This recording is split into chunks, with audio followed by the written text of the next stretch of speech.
Hello. The following is proof of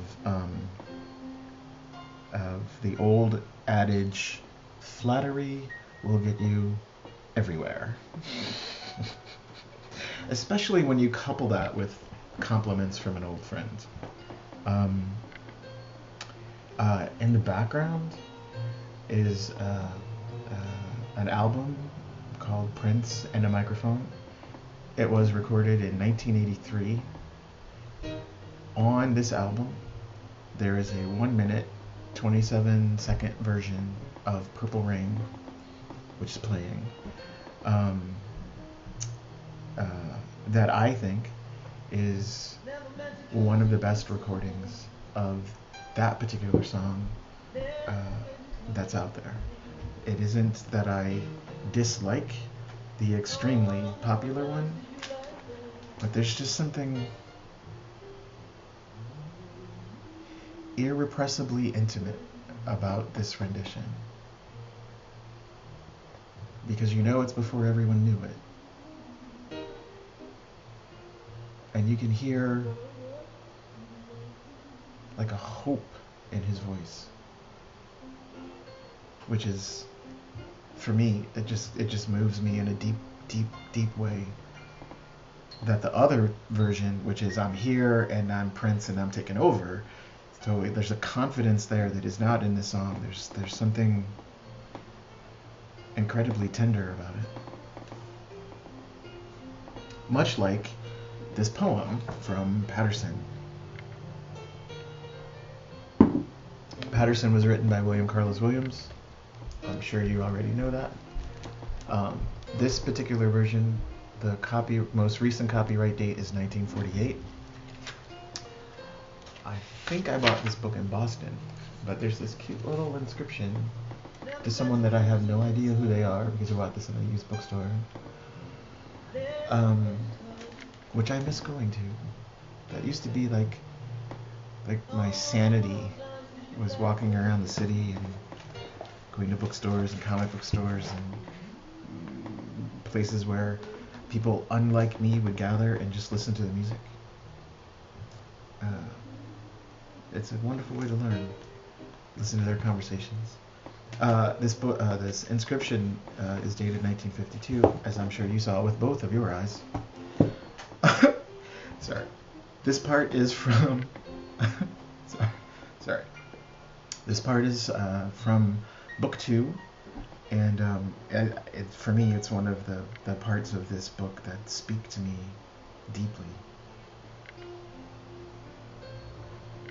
When I first read it, Paterson, it was many, many years ago. It was an assignment, and we had to read some section, and it was like the reason we were reading it was because there's like newspaper clippings, and he wrote some letters, and like pretty much everything about his life in Paterson is in this thing. Like he's famous for leaving grocery store list note poems, right? Or at least that's sort of the way people reduce him. Just like they reduce Raymond Carver into like Kmart fiction or blue light fiction, right?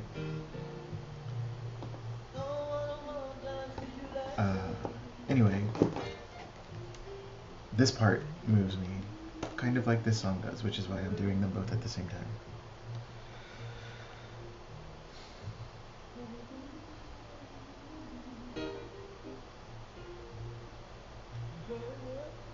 Without invention, nothing is well spaced, unless the mind change, unless the stars are new measured, according to their relative positions.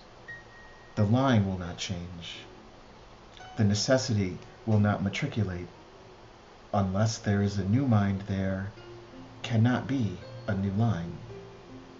The old will go on, repeating itself with recurring deadliness.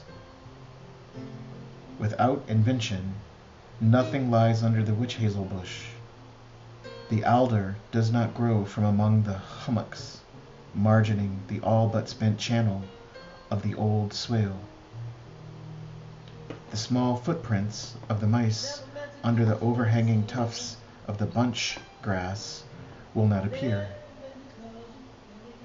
Without invention, the line will never again take on its ancient divisions when the word, a supple word, lived in it, crumbled now to chalk.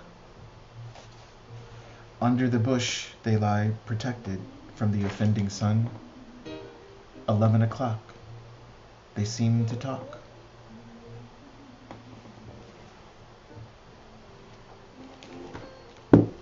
It goes on. It's really, really good.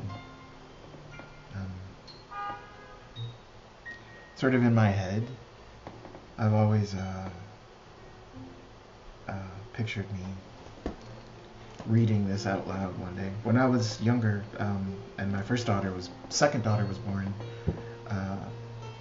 I read this whole book to her.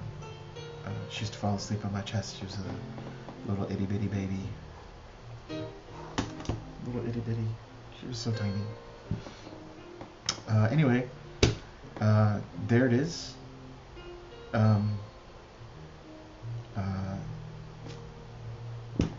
don't know what else to say, but from Brooklyn, with love. I appreciate your presence in my life.